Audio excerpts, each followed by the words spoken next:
জাকাত welfare fund থেকে সংগঠিত নারী স্বাস্থ্য সম্পর্কে আজকে আমরা এখানে এসেছি। এখানে ডক্টরের মাধ্যমে আমরা জানতে পারছি যে মহিলাদের কি সমস্যা থাকলে আমরা প্রতিরোধ করতে পারবো।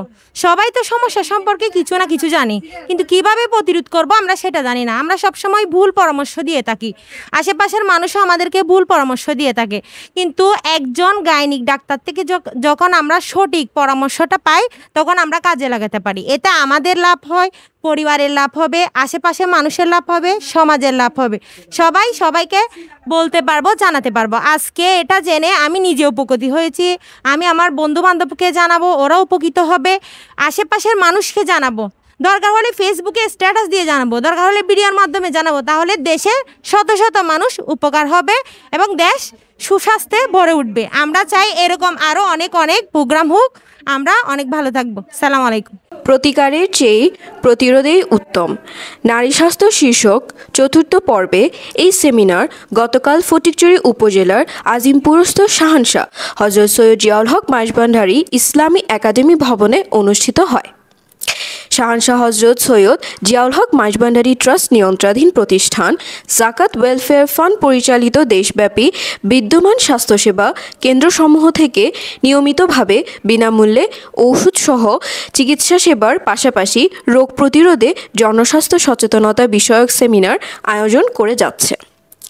তারই ধারাবাহিকতায় শাহানশাহ হক ভান্ডারী দাতব্য চিকিৎসালয়ে স্থানীয় নারীদের স্বাস্থ্য সচেতনতায় সেমিনারের আয়োজন করা হয়। সেমিনারের প্রধান আলোচক হিসেবে উপস্থিত ছিলেন চট্টগ্রাম মেডিকেল কলেজ হাসপাতালের চিকিৎসক ডাক্তার কাজী নাদিয়া মেহনাজ। আচ্ছা, আপনারা জানেন আমরা আজকে কি নিয়ে আলোচনা করতে আসছি? আচ্ছা, আমরা আজকে আলোচনা করব নারী স্বাস্থ্য নিয়ে। হ্যাঁ, বলেন তো নারী স্বাস্থ্য কেন গুরুত্বপূর্ণ? কেউ বলতে পারবেন? হ্যাঁ, ভেরি গুড, নিজেকে সুস্থ রাখার জন্যে। আর অবশ্যই একটা পরিবার কিভাবে তৈরি হয়, একটা পরিবারের মূল ভিত্তি হচ্ছে নারী।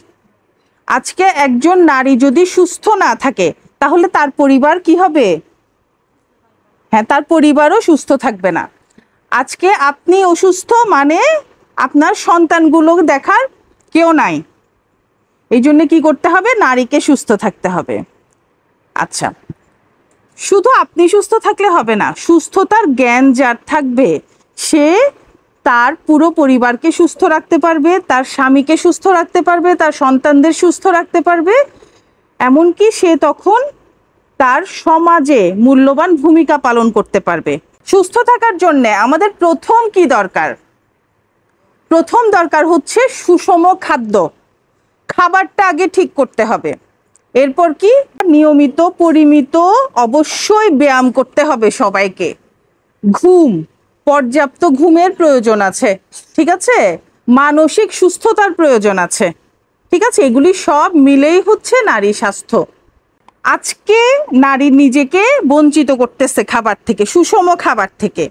তাতে কি হচ্ছে? পরবর্তীতে গিয়ে তার ভিটামিনের অভাব দেখা যাচ্ছে, তার ক্যালসিয়ামের অভাব দেখা যাচ্ছে। তারপর কি হচ্ছে? আজ থেকে 10 বছর 15 বছর পর কোমরে ব্যথা হচ্ছে, বিছানা থেকে উঠতে পারতেছে না, হাঁটতে পারতেছে না, নিজে স্বাভাবিক কাজকর্ম করতে পারতেছে না। কি হচ্ছে? বিছানায় শুয়ে পড়তেছে। তখন তাকে আরেকজনের উপর নির্ভরশীল হয়ে যেতে হচ্ছে, ঠিক আছে? কেন এই নির্ভরশীলতা তৈরি হয়েছে? কারণ এই যে সে 10-15 বছর আগে কি করছে? নিজে না খেয়ে নিজের শরীরকে বঞ্চিত করে সে অন্যদের কথা চিন্তা করছে। হ্যাঁ, এতে লাভ হলো নাকি ক্ষতি হলো?